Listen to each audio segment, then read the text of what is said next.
Ако првиот мандат му започна со забелешките дека е во кумска врска со собранискиот претседател Велјановски и дека од адвокат директно беше избран за судија во највисокиот суд, почетокот на вториот мандат на Јово Вангеловски како претседател на Врховниот суд го одбележуваат бомбите и искрите во односите со СЈО. Откако седна во претседателската фотелја, најави транспарентност, реформи и соработка со сите, но набрзо откако ги повлече првите чекори, почнаа и првите бренувања. Неговиот глас во една од опозицијските бомби, каде за случајот Глобал разговарат со тогашниот министер за транспорт, а сега обвинет од СЈО Јанакиевски, беше причина Катица Јанева да бара негово изземање од предметот за притворот на бизнисменот Сеат Кочан.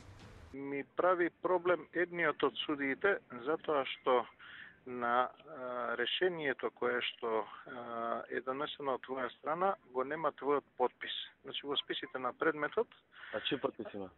Па нема ничи, празно е, не знам од кои причини, веројатно е таков примерокот. Невозможно е да нема, затоа што има. Може да ми пушти некој на SMS број на SMS ќе ти го пуштам бројчето и ако е изводливо да изорганизираш да ми пратат... Утре дам утре на рака ќе ти го дам. Така. Но мнозинството негови колеги не сметаа дека ќе биде пристрасен, го одбија барањето на Јанева за негово изземање. Но тој петчлен совет кој одлучува за кривични предмети меѓу кои оние од СЈО ги смени прво судиката Лидија Неделкова, а потоа и судиката Лидија Тасева. Но она на што се крена најмногу прав во стручната и пошироката јавност се двата реферати, кои ги стави на одлучување пред врховните судии. Дали прислушкуваните разговори можат да бидат докази и дали обвинителството на Зврлевски треба да поднесува барања за заштита на законитоста за предметите на Јанева.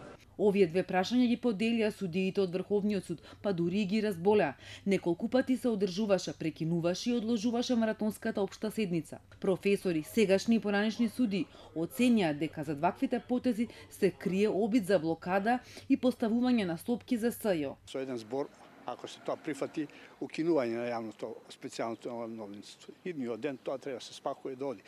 Неговиот целиот систем на надлежноста на специјалното обвинителство е срушено. Се работи за такво масовно прислушување и повреда на слободите и правата на огромен број граѓани, така што сметам дека за заштита на теснопартијски интереси не смееме да се повикуваме сега на правни стандарди и заштити, затоа што тоа некому му одговара. Доколку има една валидна аргументација судот зошто прифаќа или не прифаќа некој доказ како незаконит, тогаш мислам дека тоа е она правото кое јавноста сака да го знае и преку која постапка на судот ќе верува дека судот во секој случај постапува како што налага случајот. Значи, некако што има одредени наговестувања политички или по некакви порачки. И поранешните судики во Страсбург се повикаа на праксата на Европскиот суд за човекови права, која велат е задолжителна за македонските судии. Апелацијскиот суд по жалба донесе решение дека прислушуваните материјали, иако се нелегално прибавени, може да бидат користени како доказен материјал. Искуството на судот во Страсбург го дозволува тоа. Секогаш треба да се има предвид јавниот интерес. Јавниот интерес е интерес кој што предпоставува борба против криминалот и во една таква ситуација приватноста е право кое што на вагата не надтежува над правото на јавниот интерес. Токму Лазарова Трајковска ќе биде една од експертите кои во наредниот период ќе окажат својот став пред судиите за користењето на прислушкуваните разговори како докази во судска постапка. Председателот Вангеловски го одложи гласањето за оваа точка со образложение дека потребно е да се консултираат со повеќе експерти, додека пак неофицијалните брифинзи од судот говореа дека се тактизира. Дел од новинарите кои одблиску ја следат работата на судовите велат дека по изборот на Вангеловски премрежјата од кривичниот суд преминаа во Врховниот суд и токму таму се вперени сега очите на јавноста. Преголеми е очекувањето од повторното враќање на Јово Вангеловски на истата раководна функција.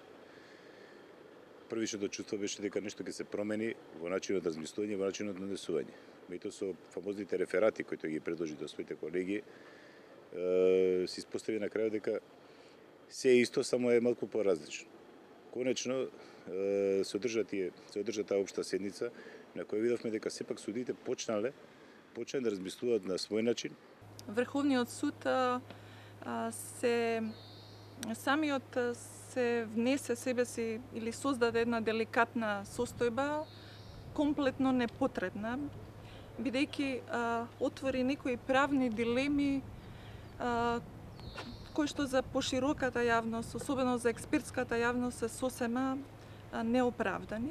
Јавност имаше можност да ја види целата поделеност, па јас би кажала и беда на највисокиот суд во државата, кој што непотребно се исполаризира и создаде една непријатна ситуација.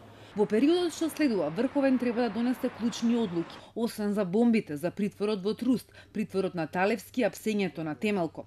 Неофицијалните информации од судот говореа дека уште пред нова година судиите изгласале дека приведувањето на градоначалникот на Пустец Темелко било законски.